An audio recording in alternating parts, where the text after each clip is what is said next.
probably on like maybe episode like 50 or some shit. It's been going, bro. We when you live with somebody like Logan Paul and you work with somebody like that, I think a lot of people get hung up and want to think a lot about, how talented this kid is. Yeah. I'm not going to take anything away from the kid's talent. He's talented as fuck. But his true factor, his factor that changes him from everybody else is his work ethic. Just doing enough. That kid grinds. And he'll always say Jake grinds harder. Logan works from the morning, from the moment he wakes up in the morning until the moment he goes to sleep at night. That's all he does. The only thing he cares about is content. The only thing he cares about is filming, making the best content for his fans. And so like when I came on the scene and started working under him, that was the only thing I knew. I started putting out videos for the night shift and I told him, I was like, yo, I'm doing it for fun. And he's like, not anymore, you're not. Not when it started going 100,000, 500,000, 1 million views. Yeah. And now it's at 5-6 million views sometimes. I think it's like what I noticed, because I knew you before you guys started doing the whole podcast shit together. And then the minute you started doing podcasts, that's when you started really fucking shine, in my opinion. That's what it looked like to me. Because you have a very different approach to doing the same. Obviously, you guys are on the same podcast show together. Mm-hmm. But you have a very different personality just in general. But it blends really well with the thing. But what's going on right now with you and Logan?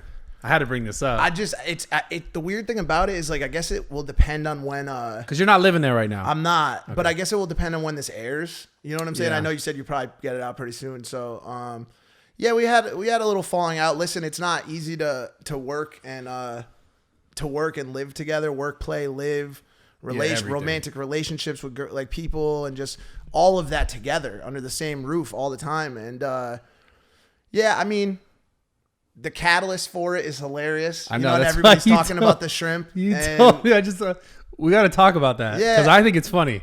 I mean, like I said, when is this going to come out? Probably fucking just post it tomorrow. I'm just going to run it tomorrow. All right, cool. Yeah, then I could. So by the way, guys, if you're watching this, I'm going to be posting these once a week from here on out until you never hear from me again. Because I came back like 3 times. I've been doing podcasts for like 3 years. You should, and I get down and up. But I actually do really enjoy this kind of content. It's fun. It's the best, bro. Podcasts are hot right now. So once a week, when should we post, Steve? Every Thursday. Every Thursday, I'm going to post a podcast. This is my first one back. It'll be a good one, bro. It'll be fun. We got a lot to talk about. Yeah. So, okay. Subscribe, comment, all that good shit. Yeah. So tell me the story. Because you told me this already. I just wanted to put it on the internet because it's hilarious. As you know, Logan has everything. Right. The kid's got everything in the entire world. He's got the cars, the house, the girls, everything, right? Yeah. And if he can't afford it, he's gonna get it. Yeah. Right? And so he had been talking on like podcasts and stuff. He'd been talking to me in person, on the vlogs, everything about this mantis shrimp for the longest time. It's his favorite animal in the whole world. It's got the fastest strike. It's got the hardest strike, and it's ridiculous. The fastest like animal in like the animal kingdom or some shit like that. And it's colorful. And it's super colorful. Okay. And so he's always talking about this mantis shrimp. And so we didn't know what to get him for his birthday. And our roommate Mac had this idea, yo, let's get him a mantis shrimp. And as soon as I heard it, I was like, damn, yo, he's gonna fucking love that shit. He's gonna be so excited about it. And so I started hyping it up on the podcast. And this was problem number 1. Okay. Too much hype. Setting unrealistic expectations. I really did. I wasn't doing it, for any other reason besides I really thought this kid was going to get absolutely amped about the mantis shrimp. I was like, it's his favorite animal in the entire world. He's going to love it. And so it's a couple days before his birthday and we get a call from the animal people and they're like, yo, bad news, man. The ports are all closed. We're in the middle of a global pandemic. We can't get you the colorful mantis shrimp. We're not going to be able to get it for you. And so I'm like, fuck. The regular one, though. All right, just get the regular one. So we get the regular one. It's this brown ass fucking little mantis shrimp. Ooh. And his birthday rolls around and we give it to him. I'm filming it. He's filming it. And at first he's super excited. I take the blindfold off, everything. But you got like a cage. You got a ton of shit for this, right? Yeah. So it was like a $1,200 like tank. Like you had to have all this insulation, all this shit done just to house this mantis shrimp because it strikes so hard. It strikes really hard, so you have to get really thick glass. It could break the glass. It could break the glass. Holy shit. And so we do all this shit, and we give it to him, and at first he's acting really excited, but then as the day goes on, I start to realize that he's not as pumped about it as originally was. Wait. As the day goes on? I mean, yeah. So dinner comes along, and I got Lana with me, and we're sitting at dinner with a group of people, and Jake's there, and everybody's at the dinner table. And out of nowhere, he points the camera at me, and he's like, "Yo, man, you got me this fucking shit ass mantis shrimp." And I thought it was a prank. I was like, yeah, because at first, because the way I was raised and the way I was brought up was, if someone gives you a gift, right, even if it's a pile of dog shit in a bag, you're like, yo, thank you so much for that gift. Even if you fucking hate it. That's the way I was raised. If somebody gives you a handgun and it's pointed at you and they're like, yo, the only person that could shoot is you, you're just like, yo, thank you so much for that, man. That was really fucking, like, you just say thank you and you walk away. Well, it's because gifts aren't mandatory. They're not. And so, but whatever. That's neither here nor there. But here's another learning I got out of this, besides set realistic expectations. Right. Don't expect other people to always act the way you do. That's huge. Massive. It's been a massive learning for me. And so, like, just because I was raised, and by the way, pretty much everybody was raised that way. If somebody gives you a gift, even if you hate it, my mom gave me socks, Hanes socks, every Christmas. Every fucking year. Shit. I hated her. I hated her for it. Mom, I don't want no more fucking Hanes socks. I hate Hanes socks. But every time I got them, I said, Mom, I love you. Thank you for the Hanes socks, even though I fucking hated them. And so a part of me thought it was a prank and he was just trying to make like a bit of content out of it. And so I played along with it at first, but as the night went on and the cameras turned off, I went up to him and I said, yo, please tell me this is a prank.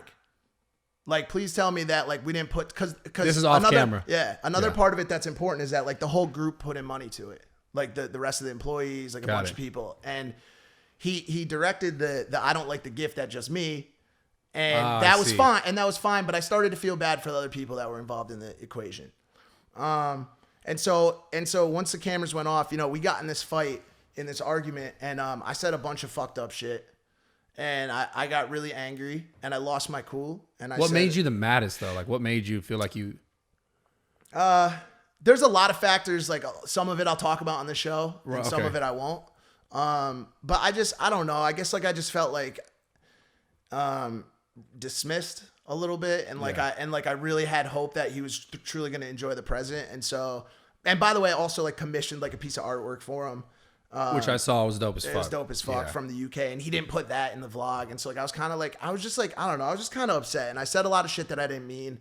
And we got in a huge fight, and then I ended up, you know, leaving that night, going to Lana's house, and the next day, you know, we kept kind of arguing and going at it, and he was like, yo, why don't you kind of grab your shit for a couple of days and take off? Oh, fuck. So and, it's stuck around. It's still around. It's still around. Yeah. And it's about a week and a half after. And so, like, the shrimp, you know, like, it's all funny because the shrimp is so stupid. And like, it's such a small thing. And it's such a small thing, but it expanded and really grew into something that was a little bit bigger and a little bit more meaningful than that. And so, what do you think is the main issue? Because when you first told me the story, I was like, what's really wrong? I mean, yo, the biggest thing at the end of the day, is that I spilled shit all over myself. The biggest thing at the end of the day is what I said. It's about me expecting things. People to be the way you might be. People to accept gifts or to be as excited as I am about something. And I truly was excited. I really was. And so, you know, I made a lot of mistakes in it, and it turned into this thing that, like, I think the internet's like kind of aware of right now. And but deep down, dude, like, I love that kid. I really do, dude. I truly, truly love that kid, and what he's done for me over the past couple years is I could never repay that. You know what I'm saying? And by the way, vice versa. He would sit here and tell you the same thing. Our value is tremendously symbiotic. I joined him at a time when things were the darkest they'd ever been. It was just post Tokyo. No one wanted anything. They didn't want shit. They didn't want shit to do with us. And I was there. I was by his side. And I went on every show, every podcast like this. And I said, yo, I love this kid with all my heart. He's changing. He's a good person deep down. I know him. I see it. And I'll fight for the kid forever. And by the way, it's going to be good. Everything's going to be fine. It was just, it was, I think it's like also like a product of like quarantine. You know what I'm saying? Like, yeah, we're all a little messy. Facts. Yeah, I mean, just being around and being in like the same space with someone for so long. Like you said it specifically though, like same friends, like your business relationship, you're also like current working relationship while you guys are still at it. I know you're still working with him and for him, like Yeah. working together. I'm wearing a Maverick shirt right now. Right. I'm But not I remember night shift shit. we were actually training the other night when he first told me the story, and like in between the training, he's like working on. I was massaging copy for his pandemic masks that Right. were coming out. Yeah. So you're working on this. So Bro, listen. This is everything's really close. And this whole quarantine thing, I think, makes people a little bit like just on edge. I feel like it's crazy. Yeah. It's crazy. But I mean, as far as mine and his relationship goes, like I just don't know that there's anything else like it in the internet space. We live together, we work together, we've been through so much shit together, and I think one of the things that's kind of ingrained in me because of the shit that you know about my past, which I'm sure we'll get into a little bit. I want to talk about that. Yeah, I value different things than a lot of other people. You know what I'm saying? And like one of the things that I truly value is loyalty. If there was a day that came up, even if that day's today, where someone outside of the Maverick organization offered me more money or there was more clout to be had or something like that, I'm not going. I'm not moving. I have intense fucking loyalty. And there's a lot of people in this industry who would. Oh, bro, everybody fucking would. Everybody would. The thing about this is like, I know that this kind of shit, entertainment, Hollywood, clout, money is here today, gone tomorrow. Yeah, it fucking is, bro. And it's like, whereas a lot of people are able to fake this extreme interest in like the new palette of the week or like what TikToker's hot. Like I have to force myself to give a fuck about that shit because I just don't care. I don't give a fuck. I feel you. It's so hard for me too because I've seen it all. I got a text yesterday that another homie of mine just died from the same epidemic that almost took me, bro. And so it's like, yo, shit is so much more real than this bubble. You feel me? And so like my everything's a little bit different for me. My loyalty it remains constant. It's very important to me. I feel you, man. I know you struggle with anxiety. It's something we were actually mid podcast, and he like was just like, yo, let's just stop this. I gotta go take a breather. We went outside and talked. I relate to that shit so heavy. And I guess I wanted to bring that up, obviously, because like I think a lot of people listening could benefit from a conversation about this kind of stuff, because I don't think enough people talk about it. Specifically people who have a voice or people that people are actively listening to or trying to learn from. When did that start for you? Because I'll tell you when it started for me. It's tricky to really pinpoint it because I think mental illness and substance abuse are two things that go so incredibly hand in hand that people don't put in the same conversation always, and they are eternally interlocked. And so I don't know if the reason why I spent 10 years struggling to beat an addiction to heroin and OxyContin and Xanax and those drugs was a result of my severe anxiety or if it was a contributor to my current severe anxiety. I can't figure that out. You know what I'm saying? But like which one came first? Yeah, but to be honest with you, my anxiety has been really bad over the past 6 to 7 years. Once I got clean about 10 years ago in 2010, and maybe in about 2013, 2014, I stopped being able to completely control how my mind works. You know what I'm saying? And that revolving cycle of thoughts and that feeling of, like I'm not good enough or those insecurities, and they manifest themselves into anxiety attacks from time to time. Physical, Especially when I'm in new settings. And so like a lot of people might remember episode 1 of Impaulsive where I had a pretty infamous one where I had to leave the set for a little bit, but I've gotten better at it. I've gotten better at controlling it. I've started to find some natural remedies as well. And just like, I have a CBD pen with me right now, or like I'll take like CBD tinctures, as well as like deep breathing and just trying to stay like stress free. But, yeah, I mean, it's something I still struggle with, and it's funny because it's my biggest gift and curse, because it's a curse because I hate it, and I wake up every fucking day, bro, and I fucking hate it, dude.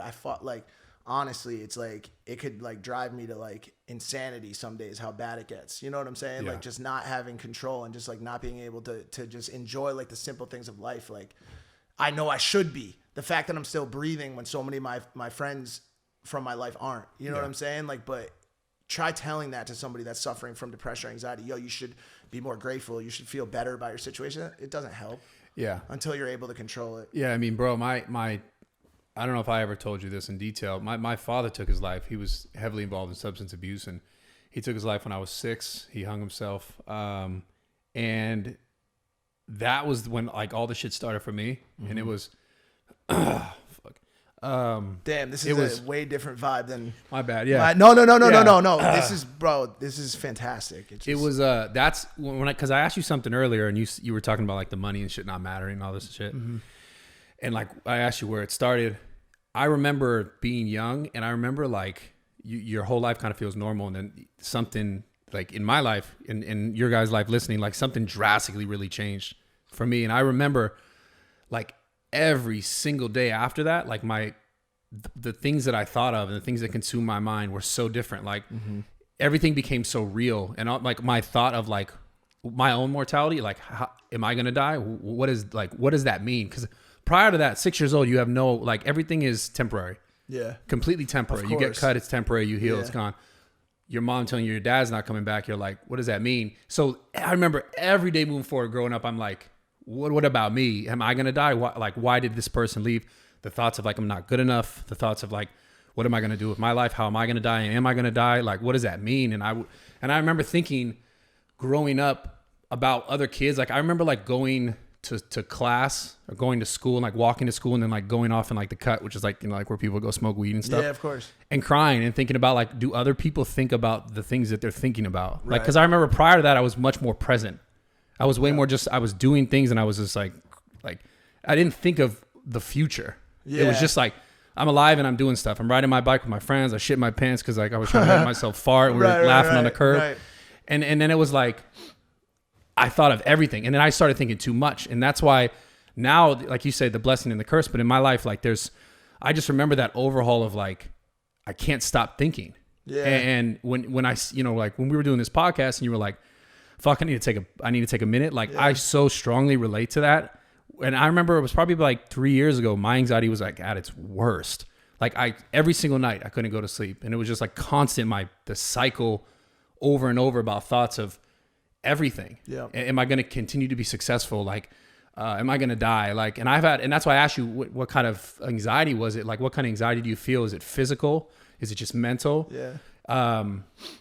And it's hard because like I guess I've gone through so much of it. Yeah. But I can definitely say at this point in my life, it has gotten a lot better. That's awesome. And listen, I'm in the same boat. You know what I'm saying? It's much better. I've had times where I hate to say this, yo, but honestly, like I've had times where like I didn't want to be alive. You know what I'm saying? Like where like I've had moments like that, but I'm so afraid of fucking what that means. Yeah, no, of course. Like I never planned my death or even thought about it like that seriously. But like, you know, I'll always remember a conversation I had with my sister, and like I don't even think I might not even be able to make it through this, but like a conversation I had with my sister in Nantucket. We took a family trip there, and time I spend with my family now will always mean something more to me than it ever has, because I almost lost them all. You know what I'm saying? Because of my own actions. You know what I'm saying? In those 10 years that I just hurt and abused everyone. They were collateral damage to my addiction and my dealing and the things that I did. And when I get time to spend with my family now, it means the entire world to me. And so I was with my sister one day, and it was just like this sunny day in Nantucket, and we were there for like some trip. And I told her, like, this was probably like 2013, 2014. I was like, yo, like, I'm just not in a good place right now. You know what I'm saying? And like, I was like, I just, like, I think about not being here. You know what I'm saying? Yeah. And,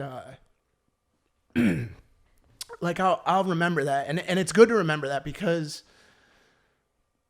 I don't feel like that now. Yeah. And, yeah, that's important, man. Because I'm sure there's people listening, people who can relate to feeling that and not being aware that it can go away. Yeah.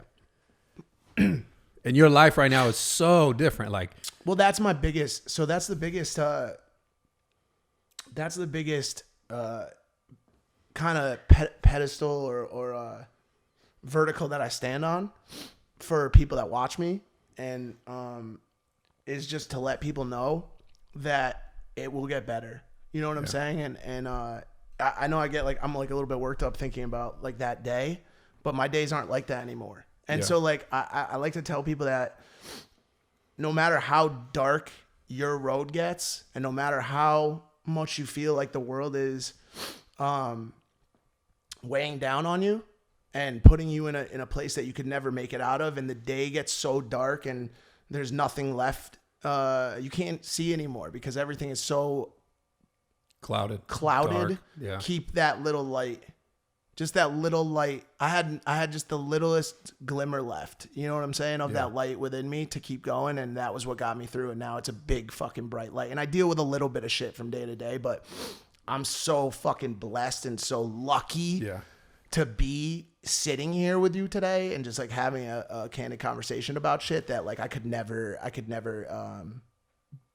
even try to say like I'm sad about shit or anything. Like I struggle, but I'm good though. You know what I'm saying? Yeah, I feel you so heavy, man. Like it's crazy because like people will ask me over the years of me filming content, like making, because I've talked a lot about this stuff in the past on my YouTube, but it was always videos that never really got as much like engagement or views or followers or likes because it wasn't like, you know, something viral. It wasn't something crazy. I would just stand and talk about stuff like this, and I knew that. Well, looking back now, I know that was the thing though that kind of got people most engaged with me. The thing that helped like really grow what I did. And it's interesting because when you're in it and it's the shittiest time, you're like, what the fuck is why am I remember from 6 years old to like fucking 22, I'm like, why is this my life? Why did my dad leave me? I'm graduating high school. I'm thinking like they all got their family graduate. Like what? Like how come I don't have this? Am I not good enough? All those thoughts of like just not feeling like enough, not feeling good. And then all that shit and me trying to process it for years to try and figure out like, am I good enough? Like I'm proud of myself. How come someone wasn't like, I dealt with a lot of that. I'm sure. And then years go by when like, then I started to just talk about those thoughts that I had. And obviously it was in relationship to lifting. And that's when I would talk about it. And then to look back now, like years and years of doing that and then seeing like, the life that I was able to build that completely felt like completely out of touch for me. Like 100% out of touch when I started. Like I remember when I first started like doing shit and I was like, I learned how much a Mercedes was. Yeah. Like this is when I was like 16 and I was like, what? Holy I was like, shit. I'm going to get that when I'm 50. Right. And it's crazy because like shit is so like, it seems so fucking far away when you're like starting or when you're going through it and when you're in it, like the dark shit. Yeah. But like, it's so interesting now looking back that all the good that I have in my life and all the great relationships, all the friends, like all the people that stuck around through me sharing like the fact that I would call people at night or I would wake people up and be like, yo, I'm having a fucking anxiety attack. Can you just sit with me? Yo. And now I'm looking back now, I'm like, all that shit that I went through is also the reason why I have all the beautiful things that I have in my life today. That's the only reason I'm here. The stuff that I went through, the things that I've been through, and the reason why I'm also a little bit more, like emotional and a little bit more in tune with my emotions today and with my past is because I'm finishing the final draft of my book, which is coming out on May 5th. Whoa, that's lit. Yeah. I want to write a book. So it's so funny. I was just having this conversation with Dan. I know Dan's writing a book. Dan Bilzerian. He just told me that. You got to write one. I've been talking to him. on Instagram DMs. It is the most insane fucking process. It is, I started writing this book about 6 years ago. It is cathartic, therapeutic, painful. I mean, I can't tell you the amount of times where I was writing about a topic that I was discovering in myself as I went, and I didn't even realize that my hands, my keyboard were soaked with tears. I mean, soaked. Like I was just draining out of my fucking face trying to, I mean, this book is everything. There's not a piece that's left out. There's nothing that where I was like, yo, I'm so ashamed of this moment that I can't put it in this book. It's everything. It's a visceral tale of the underbelly of the current opiate epidemic that exists in the United States, that more people have died from than World War II and Vietnam combined, that no one's talking about. Yeah. Where, you know, hundreds of thousands of people are dying. Like look at the pandemic that is coronavirus, how it shut down the entire world. More people have died of opiate overdoses than the coronavirus in the United States over the past however many years. And really nobody's talking about it. And these are good fucking people, bro. These are good fucking people. These are fathers, mothers, basketball players who hurt their ankle, and Purdue Pharma said, yeah, take OxyContin. It's not addictive. It's not addictive. Go ahead, take it. And the doctor said it's not addictive. Purdue told us it's not addictive. And they fell down this spiral into fucking heroin and died. You know what I'm saying? I get a call once every 2 weeks, once a month of another homie from Connecticut that dies. You know what I'm saying? The kid that died yesterday, a good friend, my boy Dante, one of the happiest kids, bro. I mean, I spent so many nights with him, so many good nights. He was an all-star basketball player, just loved life. And he's gone, you know, in his late 20s. You know what I'm saying? And now it's like I get that call, it doesn't even stir up a reaction in me because I can't count anymore. I can't count how many moms I've hugged over 20-year-olds' bodies. You know what I'm saying? Because of this epidemic. Yeah. And had, you know, like the mom asking me why. Why the fuck did this happen to my son? He's 23, he's 21, he's 22, he's 19. Like I started going to those funerals when I was like 20, 22 years old, and it never stopped. Yeah. You know what I'm saying? And so it's like, it was a wild ride for me. I've had every, you know, crazy fucking, I've seen so much shit, and it's all in the book. You know, I've seen everything you can imagine. I've been through every bodily injury. I've had bones rip off, you know, my fucking body. I'm completely damaged from the toes to my head. You know so what do you think was your lowest point then? Because I remember you posted a picture, and I was like, how long ago? Exactly 10 years. What it was. I don't know if that was it that. For sure, but that I posted made me a think picture of that. of me bleeding. Yeah, you had blood all over you. Yeah. And I was like, what the fuck? That made me think of this question. That was after I got clean, and I got hit in the face with a bottle during a fight on Christmas Eve. Lit. That was Christmas Eve. And I had to go home after I got clean and tell my mom that I got hit in the face with a fucking bottle, bro. Fuck. I don't want to fucking start crying again. I'm gonna get through this one. You got it easy. My mom, in 2010, I had been a drug addict for 8-9 years. You know what I'm saying? I was 26 years old, and I'd been doing heroin, Xanax, OxyContin. I had already seen, you know, so many of my good friends are either jailed, dead. I mean, this is the end. This is the end of that part of the story. Like I'd seen everything. I was in the darkest place you could ever fucking imagine. I was living with rats and. You said 26? Yeah, I was 26 in 2010. Okay. And I got the opportunity to try crack cocaine in 2010 for the first time, and I just didn't even give a fuck about life anymore. I didn't give a shit, dude. My life was meaningless. I had nobody left. My family was all there, but they couldn't talk to me because I just heard them time after time. But my mom always stuck around. And in 2010, her father, who was like her hero, World War II vet, you know, Okinawa, Japan, just like the real fucking deal.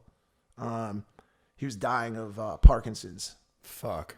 That's such a shitty disease. Yeah, he had Parkinson's, dementia. He didn't know, you know, where he was. All his friends were gone. It was just terrible situation. And she couldn't afford to put him in a home. He was going to lose his house, and the state was going to take everything. And I convinced her that I was strong enough to take care of him.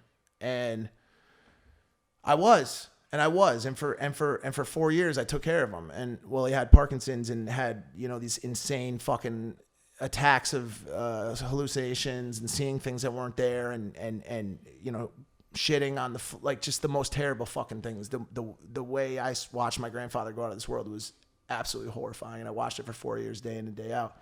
And in the beginning of it, I was still struggling very much with my addiction, and there was a day where he was downstairs in his recliner, calling for me to come down and help him because he was stuck in his recliner, and I was upstairs smoking crack. And I was too paranoid to help him. And I was just, there's just no shame like that. You know what I'm saying? Like there's no way for me to explain what that felt like. You know what I'm saying? And and you know, that was just the lowest point of my life. You know what I'm saying? And that was only about 3 or 4 months before I got clean. And then, obviously everything that you see now is a result of getting clean. You know what I'm saying? And so, like I said, I don't do this I don't want to talk about this shit. I don't want to talk about this shit. You know what I'm saying? Like everything in me wants to lock this shit away and never talk about it. But when I have a kid that's 17 years old, DM me from Wyoming and says, yo, I've been shooting heroin for 3 years and I don't want to live anymore. And I started watching your content and hearing you talk about your mental illness and your anxiety and the fact that you made it out of the shitty situation that you were in to become someone that I watch and that I aspire to be and that I'm proud to watch and enjoy your story. That's all life's about. It made me stop shooting heroin. It took one person to tell me that. Yeah. And now it's thousands of people. Yeah. I can't stop the fucking DMs of people that are just like, yo, your story has inspired me to stay alive. And so like, yo, I don't want to talk about this. I'd rather talk to you about the fact that I have a fucking dope ass girlfriend or like that my friend's Logan Paul. And like, but this is what's needed, man. Yo, but like, honestly, like. This is 100% what's needed. Yeah. Like this is the same thing that not in relationship to drug abuse, but my story with my father, I got because I used to share a lot more of it. And I started, even when I started the podcast, I did more of it as well in the beginning.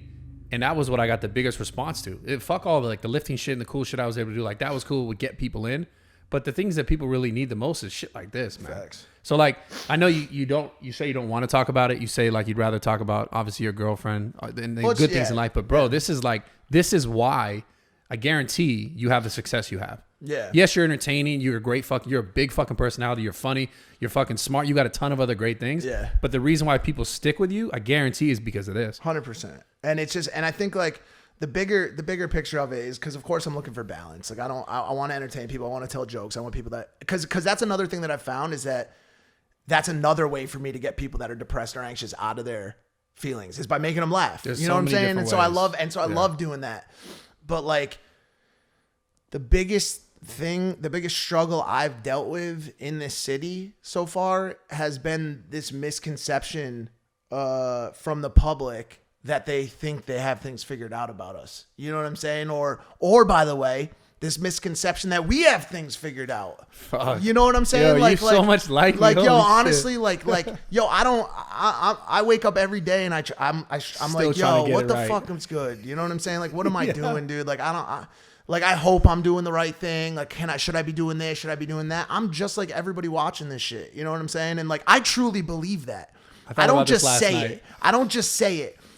When I'm out in the streets or at an event, I love, my favorite thing is spending 2, 3, 4 hours talking to the people. Do you remember Challenger games? Do you remember that shit? Yeah, of course. After that shit ended and everybody went to that tent to have the hot dogs and burgers and party and like take shots and shit, I just stood on the field and just chill with the fucking fans, bro. Because honestly, this is not a fucking like hoorah statement like, wow, he's so relatable. This is not that. Nothing makes me happier or like feel more like I'm a normal person than sitting and talking to like the person at the bus stop. Yeah. You know what I'm saying? Or like talking to like the late, simple like, shit. Bro, I don't know why I just enjoy it so much. I literally get like, it gives me the biggest feeling of just like, yo, like. Well, because I think you understand what actually matters. You said it earlier. Like making money and shit is cool because you've done it. You have it. You didn't have it. I can completely relate to that. I understand that. I didn't have it. I had it. I used to think it was everything. I have it. I realize it's cool because you could fucking do more things. You have more time to fucking put somewhere else maybe because you don't have to work on trying to get the money. Granted, don't get me wrong. Like this shit is a ton of fucking work. All the stuff that we do making content. I think there's a big misconception on it. But once you have it, you realize like, oh, I thought I was going to be happy with all this shit. And then you realize like your happiness has increased a little bit because you have more time, but it doesn't make you fucking happy. No, the things that have made me most happy is exactly what you were saying earlier. Getting the messages about someone saying you saved my life. That's the shit that fulfills me, bro. Well, a note on that too is that goes back to like different strokes for different folks too. Yeah. Because I knew, dude, the day I got in this city, I identified within a month of living here and operating in this space who I fucked with. Immediately, bro. It was the fastest fucking thing, dude. I was wrong on some, but I liked Logan. I had spent time talking to him. Yeah. I knew him deep down. I knew he was a warm-hearted, deep down, because he had a chotchy ass fucking demeanor at one point. He was not super likable. He wasn't. Right. It's just how he was. 2017, like he was on top of the fucking world. Yeah. His ego was out of his mind. But I met him and found out who he was as a person. Yeah. Smart as fuck, driven, Right. down to earth, cared about people, and so I knew I fucked with him. And then I came here and I started meeting people. I met you, and I met Banks, and I met Adam 22, and I said, "Yo, I fuck with these people." And I look for the like, what is the one thing that all of the people have, and it's just authenticity, dude. It's just I really enjoy real people that aren't scared to talk about their shortcomings, that aren't scared to just that are just real. Like, there's no script with you. There's no script with Banks. He may have slid into it a couple times, but that, like, Banks, dude, me and that kid have had a relationship that is incredible. Like, I love that Banks kid. That dude's my fucking homie. And I know a lot of people have their things to say about him, and they have their, once again, their misconceptions based on what they've seen on the internet and the list of all that bullshit. But like, he's from the East Coast. He's from like a similar neighborhood as me, and that kid's like my homie. You know what I'm saying? Like, I love that kid, and I'll always ride for that dude as well. But like, I knew as soon as I got here, I was like, yo, these are the people that can relate to that. Yo, like, I just want to be like, I want to do something real. You know what I'm saying? Like I told you, I can't, like, you can't force me to care about the James Charles palette. No. You can't force me to care about the Addison Rae dance moves. Yeah. I love it, and I'm so proud of them for building something. But unfortunately, like, it's just not my vibe. You know what I'm saying? Well, the thing that I love, man, like, and I'm older too. Right. That's another. And that's how old another are you? 35. I'm about to be 31. That's what I'm saying. So here's the deal. Like, I noticed. Is that what it is? I don't know. I don't think so. Right. I think it's where you come from, what you've been through. Yeah. But I do know, like, even right now we're doing this podcast and we're talking. Like, it sounds cool because we're on these headphones and shit. Yeah. But guarantee this, if we sat somewhere and had none of this shit on, we'd have the same conversation if we were trying to have this conversation. Yeah. Like, when we went outside and he was dealing with his moment of anxiety, it's pretty much the same thing we came back and talked about. Like, but there was almost like no break in how we were thinking. That's it. That's what it is. That's exactly. So sorry. Yeah, that's exactly what it is. It's who are these people that I can identify that are no different on camera and off camera. Right. And that's the only thing I ever aspired. And that's exactly how you are. Bro, that's all I ever aspired to be. That's all I ever aspired to be. What you see from me is exactly what you get. Yeah. Like, that's all I ever wanted to be, and all I ever wanted to do was just ride for my team, which has and will be Maverick. You know what I'm saying? Yeah. And I've done a lot of shit for myself, but Logan, as I've said in the past and a million times today already, is the homie and has taken care of me, and I'll 100%. I'll always contribute to that camp. Always. Yeah. And just like live a life where, like, I want to help people. You know what I'm saying? I want people to gain some sort of inspiration from my story. So let's talk about this real quick. Yeah. Let's talk about the fact that, I don't know, over the last 3 months, 4 months, you fucking exploded on YouTube. Yeah. Like, I look at your page and I'm like, I swear I thought I'd looked at it like 2 weeks ago and you had 500,000 subscribers. Now you have 1 million. It's weird. And everybody's like, and you're getting fucking views, crazy. Bro. It's like, crazy, bro. 6, 5, 6, 7, like, and like, it's just every video too. It's insane. And listen. Congrats, by the way. No, and thank you. Yeah. I'm gonna say something. Thank you, Lana Rhoades. Thank you, Lana Rhoades. Lit. I'm not gonna half-ass around it. The guys out there want to see what is this girl like outside of the shit I've seen from her. Right, can't blame it. But let's also not get it twisted. You know what I'm saying? I had videos with 1 million views on it before she came along. You know what I'm saying? Where I was out hanging out with the rest of Hollywood, doing my shit. I'm a fucking entertainer. I know that I have what it takes to do that. Of course. But that said, yes, thank you, Lana Rhoades. Like, I appreciate you. No, bro, I love it. I love it. But you, bro, before Lana, man, like, you always had a big fucking personality. Yeah, absolutely. And that's what kind of like. What's what got her? That's what got her. You know what I'm saying? Like, Logan, he introduced me to her in a 1-second video, but no one knows the background of how it all came to be. Right. You know what I'm saying? Like, it was just like any other. I gotta ask. So was it like you met her and it was like on camera and it was cute, and then it was like, were you like, yo, give me your number? Or like, nah, how did this... so we met on camera. Did you slide in the DMs later? Nah, none of that. No, we met on camera on the vlog. And then the next day we went out to a birthday. It was either that night or the next day we went out to a dinner for my birthday. And that night, we were at Tao, and honestly, fuck, dude, like I kind of want to. I'm trying to think like how crazy I want to go right now with like shit, because even though what you see is what you get with me on camera, I don't always show you everything, and so what I'm saying is real, but like I never know how far I want to get. But I had this like little thing going on with another. I've had a bunch of different things going on with like different adult girls. Got it. And I had another thing going on, and Wait, you said adult girls like other adult industry girls? Yeah. Got it. And one of those girls came to the dinner as well, and it was never, me and her never had like a relationship. Like we weren't like me and Lana. You know what I'm saying? Like me and Lana have a real relationship. Like but you guys just fucked. We fucked. That's fine. But she came to the dinner, and so it was this really awkward situation where Banks was there, and this girl was there, and me, Lana, Riley, Logan. It was this weird like Tao dinner, and I was sitting next to Lana. I purposely like sat next to her because I was enamored by her. Like I was like, yo, this girl's so fucking beautiful, and she's so cool. Like she was such a dope down to earth girl. And we hung out. We went to the club after that, and she hates the clubs. She doesn't like going out. She doesn't want to see people. All she cares about is work. That's it.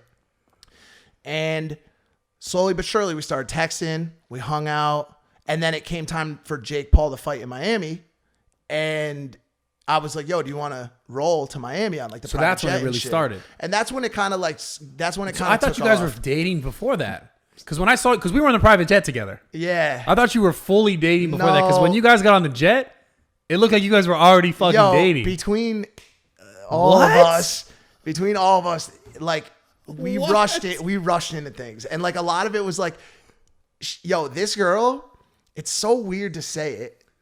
And like to say it in like just a chill setting, like outside of the shit you've seen from her or people have seen from her, like on videos, she's not out there fucking. She's not like the normal porn star or the normal LA girl. Yeah. She's she's been married. She's been married for the past fucking 2 or 3 years, and she's been out of the game, and she's been off the fucking map living in Chicago. She's not married now though. Oh fuck. This is like oh my God, this is so deep. It's so deep, shit. Bro. And that's the other thing. I can never even get into like half of it, bro. Shit, my bad. No, it's fine. This is all known shit. Like they're separated. Got it. They're like legally separated or whatever. And so yeah, so we hit it off, but she was like crazy. She was like enamored, and she'll tell the other story that like I was like really after her, and like we'll both play that kind of cool card. But yo, we fucked with each other. Like we fucked with each other. Obviously, you guys are together. Yeah, and I thought she was so beautiful. I thought she was so cool, and I was more than willing to overlook her past. She was more than willing to overlook my fucked up past and my fuckboy days, which, as you know, probably better than most, were aplenty in this city. Fucked. And so she was willing to like overlook that shit, and things were good. Like we were just kind of getting to know each other, but it was also my first relationship in almost 10 years. Like, and not to mention on the internet. And on the internet in front of everyone to see. And so I struggled with it a little bit. And when she was telling me, yo, I want this to be something, I want this to be exclusive. Like I really do like you as a person. I want to be with you and shit like that. I was saying it, but it was so early in the relationship that I wasn't meaning it. I see. And that's how we ran into the scandal that happened with the girl in New York that I'm not going to talk too much about today. And that was obviously like a huge issue, but we bounced back from it. So that actually happened though. Yeah. Okay. Yeah. And I've been completely like enamored with her. I mean, she's absolutely incredible. So when we were on the plane, you weren't like official? Because fuck? I know, because we were just in that honeymoon period where it was just like everything was so like new. And, that's crazy. Yeah. Because I saw you guys on the plane. I was like, oh, they've been dating for a while. Nah, at that point it was still like open. Like she was talking to me about like, yo, we could have threesomes if you want, like all this shit. And then slowly but surely it like locked down into a situation where we were like, it was just me and her. Yeah. And like honestly, I've never trusted a girl as much as I trust that girl. Like she truly, like she's dealt with a lot of mental illness and a lot of problems from her past in shooting. It really ravaged her. She was not. There's a lot of girls out there that, and I don't want to speak on this too much for her because I don't want to misquote or anything like that or say something doesn't feel comfortable sharing. But I think there's a lot of girls out there that love doing porn and love doing adult work. She's not one of those girls. She didn't garner the same kind of enjoyment out of it that other people do. She looked at it surely as like a way to make money and to get big. And so she loves, like other girls, having a partner that she loves. Yeah. And that's who she wants to be with. And so like, it's so weird because honestly, like, bro, I can say without a shadow of a doubt that there's no girl out there getting DMs from the kind of dudes that she gets DMs from. I mean, bro. I believe you. Who's? I wish I could just go off right now and just call out like 18 different rappers, bro. Soccer players worth hundreds. Crazy. And then there's little old me. Cristiano Ronaldo. No, not yet? Ronaldo. I mean, I don't know. He could, Probably. but I've never seen, because she'll show me. That's the difference about Who's the her. biggest name that you saw? No Can fucking you, way. I'm not doing it. I'm not doing it. I had Kinsey on here the other day. I tried to ask her about who been in her DMs. Who? Kinsey. Oh, yeah. No, bro. It's wild. I mean, I'm talking like your A-list rappers, your A-list soccer players. Talking about Drake? I'm not gonna say any names today, bro. But it's wild. It's wild. And so I'm just He tootsie slide in there? But like whereas like other girls would either open it, even in a relationship, other girls might open it or respond back. Of course. She shows me. She's That's like, yo, look at this. And then she deletes it in front of me. Wow. You know what I'm saying? And so it's like trying to navigate relationships in this entertainment space is so fucked. Ooh. But like, it's just, she's been incredible, bro. And she's so supportive. Like as soon as this shit happened with Logan, I've been at her house and, you know, she'll like cook food for me. You guys don't have any like none, no beef? No. I mean, she'll get mad occasionally, about girls that DM me. Yeah. Especially if it's like other adult stars, because that's like her, like she's got some enemies in that space. I got it. And like other like Instagram girls that are like bigger ones, like if that happens, but I'm not answering those either. You know what I'm saying? Like I'm not responding to any bitches or like talking. So you're really like here for this for real. Yeah. I mean, I don't, like I said, like I it's tough because of the city we're in and like the space we're in, and so like I don't want to, you know, be like, yo, expect a kid tomorrow or some shit. But like, yeah, I mean, I fuck with her heavily. She's a great person. And so like, no matter what happens, you know, between us, like she's going to crush it. That girl's a hustler, bro. Yeah. Like she'll just be like, yo, I want a Lambo today. And I'm like, babe, please don't buy a Lambo. And she just pulls up in it. You know what I'm saying? Like she'll just go buy a Lambo. She buys houses. Like she fucking cakes, bro. And that's been another OnlyFans shit or what? Yeah, OnlyFans. Like she was doing private Snapchat. She was making like crazy money monthly on that shit. And it's just like that OnlyFans grind is crazy. I know. Trust me. I've heard about it. That shit's crazy, bro. I'm like that. You about to start one, maybe? Fuck, dog. I mean, it's like it's so crazy. I mean, I would need a girl, you know? She's been trying to get me to Like we talked about this briefly. I didn't know if you want to bring it up, but I want to ask you about it. Yeah, she's been trying to get me to do it. To do OnlyFans. Because that shit would with her. Bang. She'd make $500,000 a month, I'm not surprised. If not more off it. I'm not surprised. And I'm like, I asked her today, I'm like, let's be honest. I'm like, what's my fucking cut? What is it? What's my exactly. cut? You got to talk about that. She's like, motherfucker, you ain't getting shit. She's like, you know what your dick means to OnlyFans if it isn't for this shit. I'm like, dude, nothing. But she's fucking with me. She like if we like came up to some sort of agreement, she would You got to get something. I don't know. I don't know that I could do it, bro. Yeah, this is the question I wanted to ask you. Yeah. But if you did it, you'd have to get something to put your dick in there because now you're putting your whole. That's now you're a porn. You're doing porn. Yeah, I'm a porn star. Yeah, you know what I'm saying. And I don't know if I don't know. Especially because she wasn't just an OnlyFans person. She was a real porn star. Oh, the real deal. So it's like. If you went and did that, now you're a porn star. Facts. Yeah, she was the real deal. I mean, yeah, she had true work. So it's just all so like imagine me at my grandfather's attic. This is smoking crack in 2010 in Milford, Connecticut. Shout out Milford, Connecticut. Yeah. Thinking to myself, I'm gonna be sitting on a podcast in LA talking about if I want to do porn with the #1 porn star in the entire world. It's fucking insane, bro. Life makes no sense. It's crazy. Life makes no sick, sense. Though. It's so dope. It's so dope. It's so dope. But that's why I don't try to ever plan shit. Like if you ask me right now and you're like, if you ask me today, and this is another gift and a curse. If you ask me today, you're like, yo, what are your goals right now? I have none. Yeah, I haven't had a goal in my entire life. I've never had a fucking goal in my, and this is so bad. Please, if you're watching this, do not adapt this style unless you want to. If you want to, I'm a wild. It might already be a part of you. It's a part of me. Yeah. I'm a wild soul, and I got so used to, is tomorrow coming? I don't know. Let's live for today. You know what I'm saying? But the crazy part about that, man, like that's how you get things done, though. It's weird. That's the thing. Like, don't get me wrong. Like, because this reminds me back. This takes me so far back to when I was a kid, and they used to be like, "You got to write in the planner.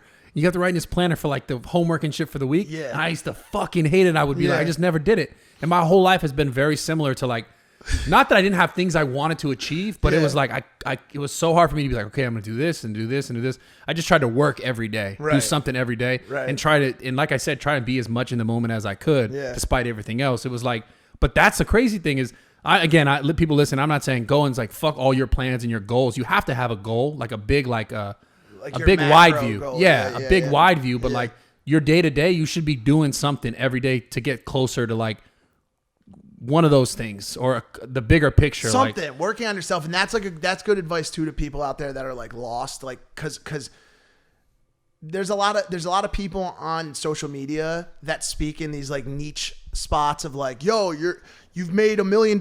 Here's how you get to 50. And there's a lot of people that talk about like, you got a degree in this. Here's how you become the perfect entrepreneur. The voice I want to be on social media is, you haven't left your room in 3 weeks because you're so scared of going out in public because you have fucking stinging anxiety and depression and fucking manic disorder. Here's what you can do today to be better than you were the day before. Yeah. That's the fucking voice I want to be, bro. Yeah. Just anything. Do something. For me, and I know you could relate to this more than anybody probably, exercise has been a huge part of it. Oh my God. It's been all of it. Yeah. My whole life. If I can look back, my entire life, it had been closely connected to working out. And everyone that I met throughout the gym, through my whole life, has been like the conversations that I like, how we're having this conversation now about life.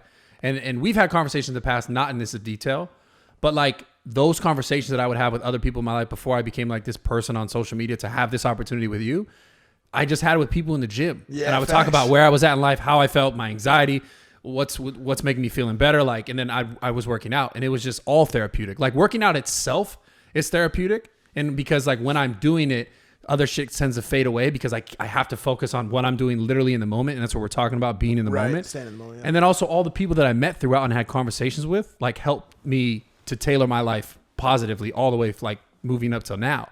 So it's like, that's the thing that I keep learning. You got to have a plan, but it's got to be like this macro vision, and you have to be like everyday work, like trying to be in the moment, because that's when you're truly successful. If you're able to sit in the moment and be like, we're having this conversation, and this is what matters most. Right. So that when the people see this or hear this, because this is what we're doing, it's actually real. It's genuine. This is what we're really talking about. There's no cuts. There's no edits. There's no like, we need to start this conversation over again. Say that again. Ask me that question. We did have to do that. But that's because you had the anxiety. That was a real thing. We had to leave. We were just going to leave fucking the dead space. Yeah. But this conversation is us literally speaking about how we really feel in the moment. Yeah. And that's what's that's what I could say made me most successful in my life. Yeah. Without a fucking doubt. It's so funny because like when you ask me to do this, dude, it's like, it goes back to that thing where I was just talking before about like the people that I really fuck with in the city.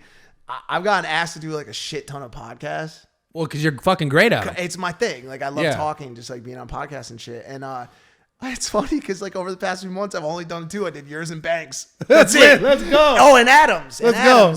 And I guess like, I was gonna hit on something. I'm like, I'm a work in progress, bro. And I think everybody out there is, but like I've been taking some heat like on social over the past, month or so. Ever since once I started getting big, the heat turned up. You know what I'm saying? Yeah, you touched on this in the gym. Yeah, and once you start to get into that 2, 3, 4, 5, 6 million range on YouTube, motherfuckers are just trying to mow you down. Gunning. They're gunning. Yeah. And obviously, like I'm not responding to 99% of them because Logan taught me early. He's like, yo, you respond to people that get less views than you. You're winning for them. Right. You know what I'm saying? So there's a lot of people out there that are making like hour-long videos on why Mike is a fucking, unloyal scumbag or whatever. And I'm just sitting there. I'm like, yo, if I respond to this dude, he's going to go from 14,000 views to 200, 800, whatever thousand views. And I'm going to fucking lose. So I spend most of my time not responding, but I want to talk to you about it a little bit today. It's been a lot. It's never fun when that kind of shit happens. What do you see the most, right? What's like what? hate wise, negative wise. It's a lot of, it's not, well, there's a lot of it has to do with Lana. There's a lot about Lana. They're mad that you're fucking dating Lana. Some are. What? Some are, but they'll disguise it in yo, you're fucking disgusting, bro. You know how many dicks she's like that kind of stuff, and very nasty. Like they'll say like really nasty shit. And as I said too, like I don't have to answer to them. I'm happy. I love the girl's dope as fuck, and and by the way, she doesn't do that now. And I think that's been another thing that's helped me with it is just because she's like out of the game. But like, so I've dealt with like some of that stuff. That stuff's easier to write off. But then I've had some people that have made like character notes on like my ego. And so like, that's been something that I've just been trying to like understand, like what statements am I making? What, how am I acting? That's giving people the, idea that I'm losing track of who I am as a person. You know what I'm saying? And so like, there's a lot of things, and you don't know how much do you want to pay attention to them. Listen, right.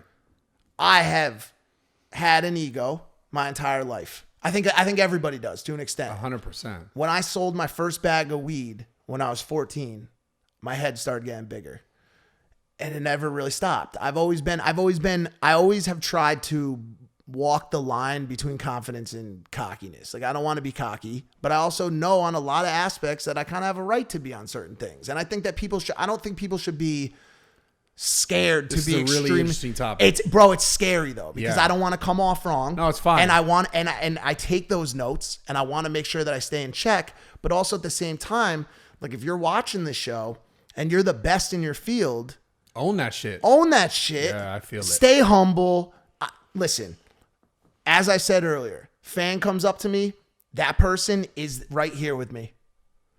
Person on the park bench, person OD'd on heroin, whatever the fuck, that me and that person are exactly the same. I will sit on the ground with them. I will talk to them. There's no difference between me and that person. But I guess like I've seen some comments about people saying that like certain things. I haven't noticed it that much. But it's, if anything, it's a good note to get so that it's at top of mind, so you don't get there. Like even if I'm not currently, you're always thinking about like how can I try to stay like humble with all this shit that's going on. It's crazy though, man. This reminds me when I first competed, because I did fitness competition. So when I first competed, I remember the very first show I did. It was the very first time they ever had this thing called men's physique, which is where it's not bodybuilding, but you wear like board shorts. And that was one of the first shows in 2011. Yeah. And I competed. My first show, I got 8th place out of like 9 people. Because someone told me, you should do this thing, it's new. I was like, okay. I just showed up, like, got a spray tan, like ate pizza the night before and put on some board shorts. Got 8th place. Nice. Then I saw who wins, and I'm like, oh shit, that's what I got to do. Next show, I win first and overall, so I win the whole show. Right. And then I was like, this had to be me at like 22. And then I'm going against other competitors now. It's a very small group of people because it's not a lot of people doing these competitions. Right. And I was the kind of person who would be like, oh, I'm going to win this next show. And I would tell people. And then later on, I would hear that people be like, oh, Brad's a douchebag. He thinks he's the best. But I remember thinking like, wait, but like, I came from a sports background. It's like, wait, we're competing. Right. I'm not supposed to be like, hey, we're all looking really good.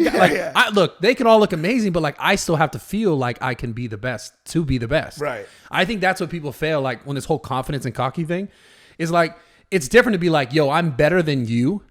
Like I'm going to be better than you. Right. But it's, and then saying like, or saying like, oh, I'm going to be my fucking best. I'm going to be the best. I think those are the things when people, and it's a lot of times it's up to interpretation of the people listening. Sometimes they'll just hear it as like, oh, that guy thinks he's better than me. Yeah. But at the end of the day, like, I know that I do need to feel like I am my best version to be my best version and to be able to continue to be better. So it's like, it's kind of like, what are you hearing and what are people willing to hear? It's so tricky. And also like, it's been a lesson for me. Like your sport was these competitions. My sport is very much the podcast realm. Yeah. And so when I go sit down and I offer thoughts or feedback on a certain topic, there are sometimes younger people or people out there that can't relate, that see me and say that I'm like rambling about shit I don't know about. I'm talking about shit that I do know about. I talk about shit, and the stuff I talk about comes from a place of having lived it. I'm 35, and I've lived through 10 fucking lifetimes on this planet, literally. You know what I'm saying? And so when I think it's sometimes my confidence in how I say things that could be potentially argued as opinions that gets people to be like, yo, this kid has like an ego, or this kid thinks he knows better than so-and-so. But I mean, listen, I'm not even saying people are wrong. Like it's just something that it's something that I'm like working on. Yeah. Exactly. Like, and that's the biggest step. Like is being aware, you know what I'm saying? And so like that, but like the shit with Lana and like, you know, obviously now with this new with Shrimpgate 2020, you know, that's been like an interesting shit too. How long do you think it's going to take till you get back? I'm meeting with him tomorrow. Okay. And we're going to have a conversation about what went wrong and like how it could have gone differently. That sounds good then. Yeah. We've been, as you know, we've been talking. Yeah, of course. You know, and so everything's gonna be fine. But it's. I think that's what this is all about, though, is the awareness, awareness of yourself, it's a big thing, bro. Awareness of like what you're putting out there, how someone might perceive it. Because that's the thing I realized a long time ago when I got fired from 24 Hour Fitness back in the fucking day when I was like 21, I think.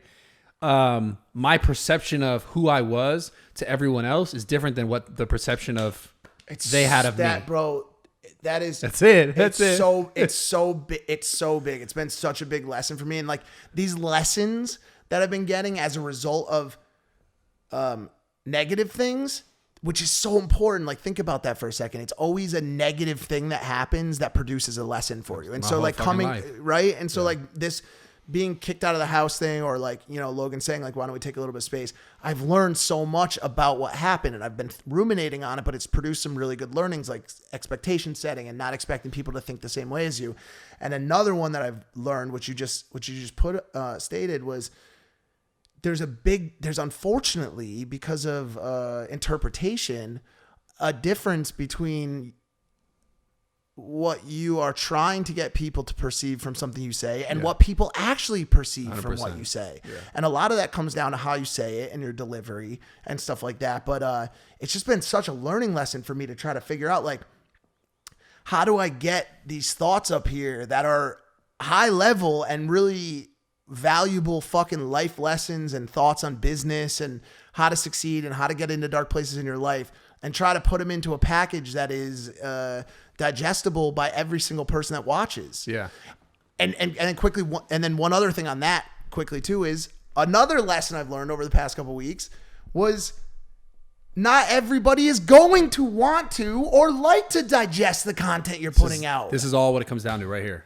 This is all comes down to this. Timing in someone's life and what they've been through and what they've learned on their own. Yeah. Like the thing is, like, you could have it exactly like you could have it all figured out for you and your opinion on something, and then someone's going to hear it, but based on where they're at in their life and what they've been through, what they've learned to that point, their age, all this shit has so many factors. Where they're from, their childhood, all this shit has to do with how they receive that message. So I think the best way when you're talking about giving messages to people, and this is just my fucking opinion on this, is if you're sharing something from a place of genuine within you, like how you do and how you speak, that's number one. And then number two is understanding, like, when I lend my opinion, at the same time I try to lend an opinion, I try and lend a personal, like, reference point in my life of why I have that opinion. It's hard sometimes because, like, you can't put it all really, like, close and neat. And I notice it's funny because part of your anxiety earlier, I don't know if you noticed this or not, was like, when you dipped, you were like, because you were like telling the story and you're like, oh shit, I need to take this moment. Yeah. And then it was almost like you were outside concerned with the way in which you were going to tell the story, like its conciseness, how concise it was going to be. That's true. So that's been a, sorry, I want to let you. No, go, no. So what I'm saying is, like, I'm not trying to fucking dissect you. I don't know you well enough. It's a good point, but that now has been a side effect of Impaulsive and of Logan. So Logan's style and Logan's delivery style is immediate and quick and concise, succinct brevity. He wants to get you a message in 1 second, or his vlogs are 4 minutes, whatever, right? He wants, it all has to happen very quick. And one of the things I've tried to tell him, and that some of the fans of Impaulsive that aren't big fans of me, is that that's not the podcast setting. No, it's the podcast setting is this, right? Kicking it, having a conversation, talking authentically. I see what he's trying to do, though, because me too. His initial audience when he started that, which I think is much different now, because he has a much, I think, older. There's a much more diverse demographic now watching that. Yeah. When it started, I think it needed that. Oh yeah. Because that's his majority of his demographic was younger, probably That's what trying they to were get used to, information yeah. right now. Yeah. But now I know it's way different. It's so funny, dude. I think you brought. I mean, this is no diss at all to Logan. I think you brought a lot of that to that podcast. I think you brought a lot of older audience to that podcast. Yeah. Oh, dude, of course. I mean, it's funny because this has been another, me and him have had a bunch of riffs back and forth on the style of the show, how we want the show to be, what we want it to be like. In meetings and shit. Yeah. Okay. Yeah, in meetings, like not on the show. Not but on the like, show, yeah, okay. we'll meet afterwards and talk, and we've gotten some heated shit, which creatively, like, we've got two creative people. Like, It's fucking I think good. it's fantastic. Yeah. I think there's a lot of people out there who think like this is Logan's show and Mike's on it. Logan has been very collaborative with me. It's been our show since day one. Yeah. You know what I'm saying? And there was always this thought in his mind, which was, I wonder, in both of our minds, I wonder what the fans are going to do if Mike isn't on the show. Because their fans have been vocal on both sides. Mike talks too much. He hijacks the show. He interrupts the guests. He thinks he knows best. He's got a big ego. Other side, Mike's been through a bunch of shit. I love listening to him. He's inspirational. He's aspirational. I could relate to him. I could see what he's saying. He tells the funniest jokes. He keeps the energy high. Yeah. You've got these warring factions of fans on the show. And so the question was always, what's going to happen? And once I wasn't on the show for 2 days, the first show was very much like, wow, this is like kind of a nice breather. It's a different pace. But then on the second show, I think you saw a lot more of those fans of mine activating like, this is not what we signed up for. Like, we love you two together. Yeah. Like the energy you two bring together is like on some like Abbott and Costello type shit. Like, you two make each other better. You make each other smarter. And so it's been an interesting situation to be able to step back and see what happens when I'm not there, and to see what I do add to the show. And me and him will continue to, try to creatively find a way to make that the best show possible. And I am a work in progress. He's been on camera a lot longer than me. He knows about give and take better than me. There's a lot of aspects of the show that he is better than me on. He's a great host. He's the great main host of the show. But I'm a work in progress. I've interrupted a lot of people in the past. I think I've done a lot better on that. I also get a lot of... I remember those comments. They're still there. Yeah. They're still there. But I think it's so funny because if you get the audience in the habit of leaving a certain comment by one of your actions, even if that action stops, that comment continues. I stopped interrupting people 30 episodes ago. Yeah. Like the drug dealer comment that I have. Yes, exactly. Bradley Martyn, because of Steve will do it, and because of the Nelk boys, Bradley Martyn will be a drug dealer for the next 20 years. And I've never sold a drug in drugs your in my life. That comment will continue. And so funny. it's Mike only talks about Lana and heroin. Some of the people say, right. You know who brings up Lana? Not me. Logan. He wants to find out what's going on with your relationship. I don't bring it up. Yeah.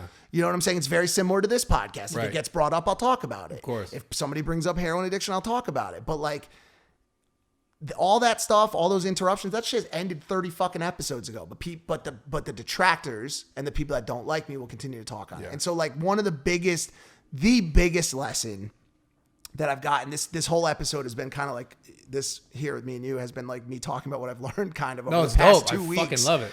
The biggest lesson I learned that goes hand in hand with you can't please everybody. Different strokes for different folks. Some people are going to like you. Some people are going to fucking hate you. Yeah. The biggest lesson I've learned is to not get too caught up in that ongoing struggle of online sentiment. There's so many young creators out there. And I know I said I don't care too much for the content of Addison or James or like any of those people, but I do care about them as people. Charlie D'Amelio is from Connecticut, from Greenwich. She's not too far from where I grew up. And she's been very vocal about her struggles with depression and anxiety brought on by comments from fans and hateful comments from fans. And over the past 2 weeks, I've fallen into a pit, bro. I have been reading all of it. Even over the past 2 months since I started dating Lana, because I really got so caught up in what people were saying. And I think one of the biggest lessons for me is like, know who you are.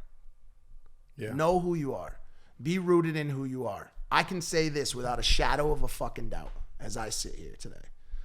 I am a genuine, authentic, loyal, good-hearted person. And no online comment, no Twitter comment, no impulsive YouTube sentiment can take that from me. Yeah. Ever. And I think that would be my one lesson to every young creator out there who's just starting to get 5, 10, 15,000 comments a day. Yeah. Know who you are. I fucking know yourself. I can relate to that so hard. There was a moment in my fitness history, filming content, making content, where I was kind of at the peak of like my growth on my fitness content. Yeah. And I had just recently dropped a video like hitting on girls in the gym. It's got millions of views. Yeah. And I had recently tried to, and I never really talked about this. And this is something that I learned. I let someone made a video about me, completely slandering me online. Someone who was a business partner that the relationship turned sour. Yep. And there was other people involved who made this whole relationship basically go to shit. And then this person lied about me, said a bunch of shit like that I tried to deal with his girlfriend and all this shit that was just a lie. And it was blatant bullshit lies. And I was popular. I was more popular than this person at the time. So I decided I'm not going to say anything. And I read comments after comments. Oh, I'm this fucking snake. I'm this person. Yeah. All these people. And the biggest thing I learned though, I fucked up. Because I didn't do what I am and who I am. Just tell the fucking truth and just talk about it. Yeah. I tried to avoid the situation and it did way more damage to me. I lost 70,000 subscribers overnight. From not saying shit because this person made a video. But I came from a point where I was like, wait, I've done so much good and I put so much good out there. All I did to that point was try to put out good content and I talked about my life, everything that I went through, everything. And this person made a video and just slandered the shit out of me. Just fucking lied. Bullshit fucking lies. Yeah. And this person had my number, could have came and said all this shit to my face, decided to put it on the internet for fucking views, and I avoided it. But that fucking it fucked me so bad on the internet that like what you were saying about it affected you the last 2 weeks. This affected me for probably like a year and a half. Yeah, wow. Me wanting to make content or wanting to like being like almost like hurt that wow, after everything that I'd done now that someone could say and just make some shit up. I realized this is what I'm going to get to this point in a little bit, but I started to realize like what you said, and this is so much more power to this point. You have to just understand you cannot please everyone. And I struggled so hard trying to please everyone that like, bro, I'm talking about, imagine you lost 70,000 subscribers overnight. Yeah, it sucks. You just hit 1 million. Yeah. So you went from 1 million down past 1 million because you were like, oh, I'm 1 million. Then you went down and you had to hit 1 million again. Yeah. So, and this person, and as soon as they talk shit about me, because I was going, like I said, my videos was going viral. Now they start growing. Now they start blowing up. Right. Now they're the good guy and I'm a fucking snake because someone lied about me. I never made a video. I never came back and said, this is what actually happened. I kind of came back and tried to apologize because I could notice this person was so hurt. And then I was like, why the fuck didn't I just be who I am and tell the fucking truth? Yeah. I tried to like avoid and like babysit the situation so that I wouldn't have to deal with it more. And instead it just made me deal with it way more. So what I'm saying to everyone listening is like, and if you're a content creator as well, if you want to be like you have to genuinely be yourself no matter what, because understanding the fact that you're not going to make everyone happy is so fucking important. But like the minute you stop being yourself, that's when people are like, oh, he is that person that someone so, because like you said, once you start hitting the 5, 4, 6 million views, everyone's going to come for you. Yeah. And the minute you're not like, if you start to not know, like, cause this is what I'm trying to tell you in specifically, don't read all this shit and then change yourself. I know you're looking around, you're like, okay, where could I take note and inventory and become better? That's amazing. Criticism. But don't let it change who you are at your core. Yeah. Because who you are at your core, after knowing you long enough and talking to you, having conversation with you, like, that's why people love you. That's why I love you as a friend. You're a good person and you're fucking real. Yep. Like, but the minute you don't show that because you're trying to like hide or avoid or change or like try to make everyone happy, that's when you fuck yourself. Yeah. And that's what I did. And I look back on that moment, I'm like, why the fuck did I do that? That shit like stuck with me for fucking years, bro. Years. That's crazy. That person, like, it's after that moment, I was like, wow, I can't believe I let that happen to me. Yeah. I fucking can't believe that I allowed someone else to like change the way that I viewed myself, where like my almost like my content became different because I was hurt. And I was like, I don't really want to share shit. I don't want to like let this out because like no one gave a fuck. The minute that someone said some fake shit, it didn't matter. I was like, if I because I'm like in my head super analytical. I'm like, if I respond, everyone's just gonna be like, you're just saying that because he said that. Now you're a bad guy. Bro, you're a fucking is this. there any worse feeling in the world than having someone say something about you that is completely and utterly, and even in a lot of ways, proven to be untrue, but they have like a decent amount of clout, Yeah, and they just listen. That those people listen. 100%. There's no. I've never had that feeling until I got here, where if someone's against you and they're able to rally a crowd. I mean, this is the whole cancel culture thing, too. But just on a microcosm of it for you or for me in the fitness industry, in the fitness industry or in the YouTube industry. But it's crazy to imagine that like someone could just say something and no one will do any digging. No one will look back and say, damn, like that kid's been riding with this motherfucker for 3 years now and has put his ass on the fucking pulpit to defend him. It was so. I just want to say this, man. I was so pissed. I got him and his fucking girlfriend so much goddamn clout. So much fucking clout. And I was fucking so nice. The craziest thing is, the whole time, right? This person was like fucking off doing whatever they were doing. Like they were having an issue in their relationship. I was trying to help. Like the conversation that I had with this person was like, don't worry, it's going to be okay. And then I got turned that I'm some fucking scumbag trying to fuck this person's girlfriend. I lost 70,000 subscribers overnight, and this person got more popular. Bro, and now this person's a good guy. About right now, it's bro. Imagine so close. Imagine you're sitting at dinner with your videographer at the time, Kevin. Why is he fucking calling me?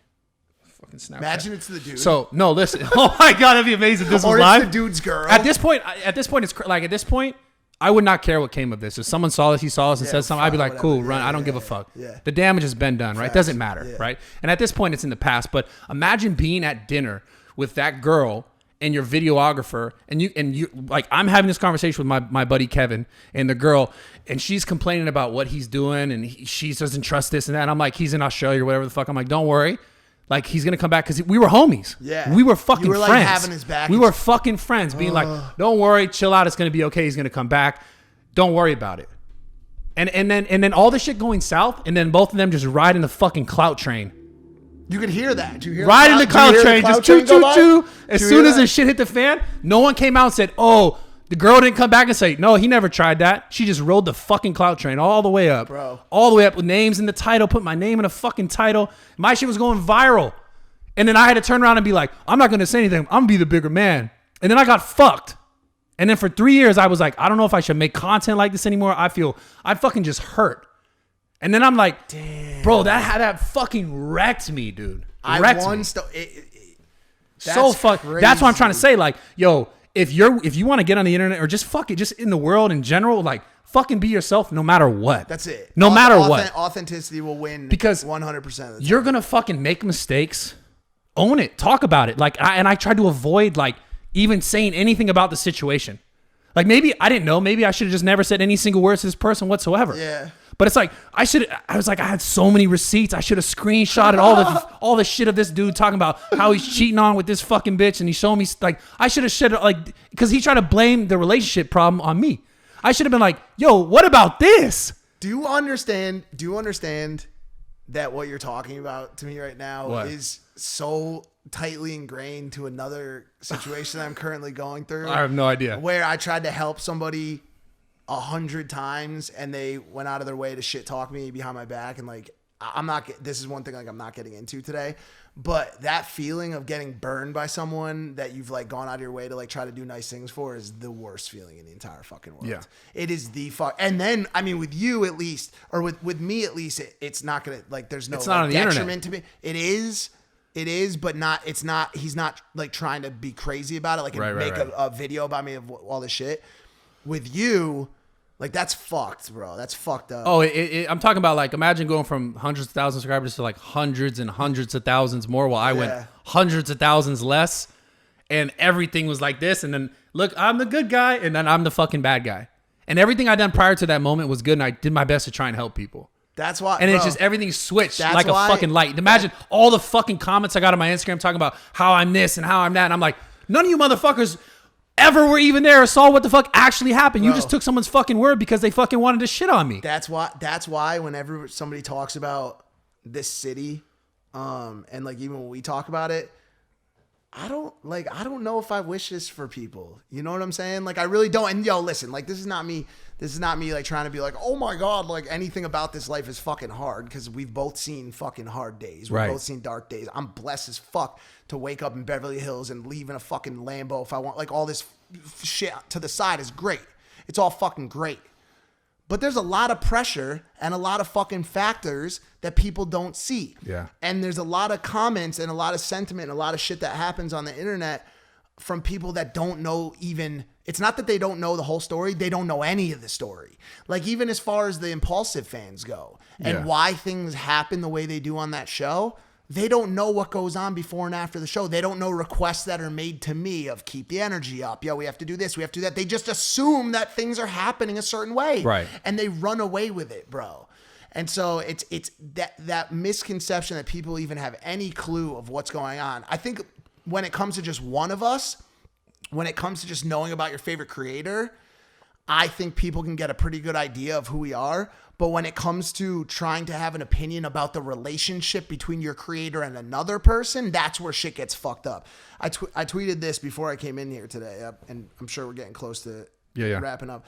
I said, relying on your good intentions to keep you out of bullshit in life is similar to counting on your good driving to keep you out of car accidents.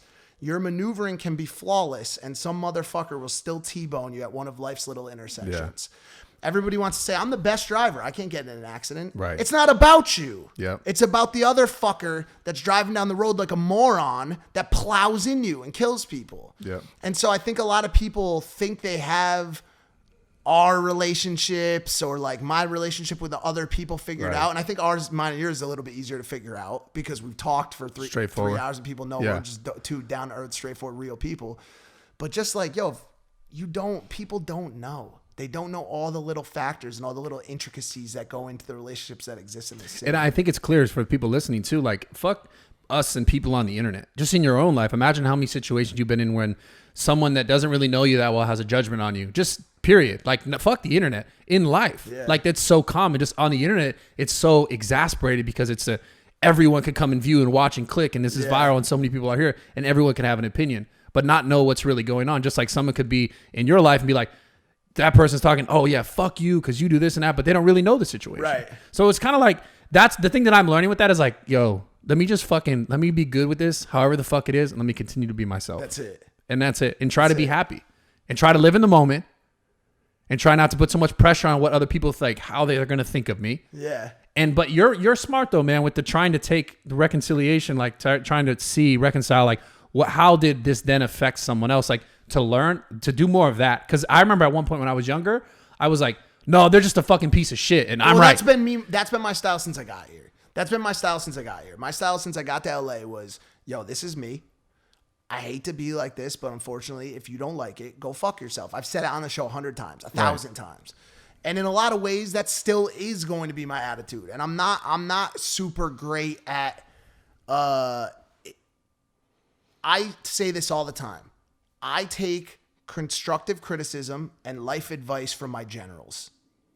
Those are the people I listen to. People that are qualified to give life advice, people that I have ongoing relationships with, and people that I trust. Yeah. Unfortunately, when people try to source their constructive or creative criticism or life advice from comment sections, they're getting constructive criticism from people who don't know fucking shit. They don't know what's going on. You just see the 1 hour of what's on camera. And so I take a shit ton of life advice from my generals. But I have to really force myself to not get too caught up in the fucking sentiment. Because as much as I say, fuck you, I don't care, after a certain amount. That shit still hurts, After a certain amount, it's like, God dang, bro, I'm doing the best I fucking can here. Cut me some fucking slack, bro. Yeah. Well, I think you're doing a great job, man. And this has been a fucking dope podcast, and I'm glad this is the first one back. Yeah. And I haven't done one in a week because I've been off the show. So it's like, you let it out. I fucking love it, man. Yeah. So make sure you guys subscribe to this fucking channel, turn the notifications on, all that good shit. I'm posting every Thursday, probably at 10 a.m. And make sure you guys check out Mike's Night Shift. Yeah, the Night Shift, Impaulsive, obviously, where you could hear me and Logan talk about a bunch of fucking random shit. And then for anybody who like resonated, or my story about like my past resonated with you, I hate to even sound like I'm marketing it, but the Fifth Vital, which the title will make sense once you get into the book, is coming out on May 5th. It's everything. It's my life. It's my baby that I've written for 5 years. It has. Do you have a copy that I could read now? Yeah, I could get you a manuscript. Are you gonna do audiobook? You gotta do an audiobook. It's gonna come out on globally on paperback and digital on May 5th, and then I'll have an audiobook soon thereafter. Are you gonna read the audiobook? Yeah, lit. Because that's I've been asked to because of my voice is so. Some people, another thing that some people like and some people don't. But the Fifth Vital, it's everything. If there's things about you that or about me that you might not like or you might not understand, I just encourage people to read that book, and you'll learn what you have to know about me. For sure. Thank you for coming, man. Thanks for having me on, I'm not playing. I'm gonna read that book. I'm gonna listen to that book. That, bro. Mostly the audiobook because the voice. That's fine. However you want to get it, but yeah, it's a thriller, bro. It'll be.